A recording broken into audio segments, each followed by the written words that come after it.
अभिनेत्री वंदना गुप्ते यांचा बिनधास्तपणा चाहत्यांना खूप आवडतो. त्या अनेकदा त्यांच्या आयुष्यातील भन्नाट किस्से मुलाखतींमध्ये सांगतात.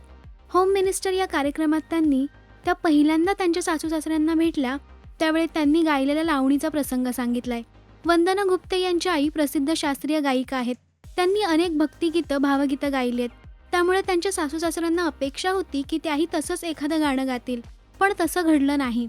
मी पहिल्यांदा माझ्या सासू सासऱ्यांना भेटायला गेले तेव्हा त्यांनी मला गाणं गायला सांगितलं. आईने अनेक भक्तिगीतं भावगीतं गायलेत, त्यामुळे मी एखादं भावगीत वगैरे गाईन अशी त्यांची अपेक्षा होती.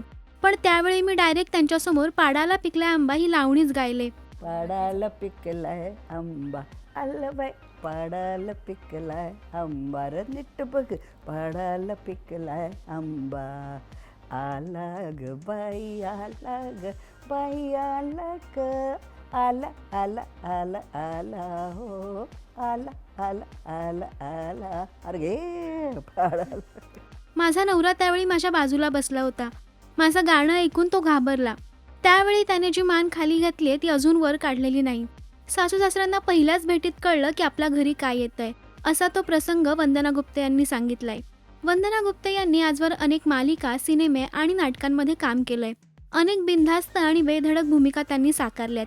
त्यांच्या या भूमिकांप्रमाणेच त्या खऱ्या आयुष्यातही तितक्याच बिनधास्त आहेत. म्हणून त्यांचा हा स्वभाव चाहत्यांना खूप आवडतो. तुम्हाला वंदना गुप्ते यांचं काम आवडतं का? आम्हाला कमेंट्समध्ये नक्की सांगा. मराठी सिनेविश्वातील बातम्या, अपडेट्स आणि गॉसिपसाठी सबस्क्राईब करा राजश्री मराठी.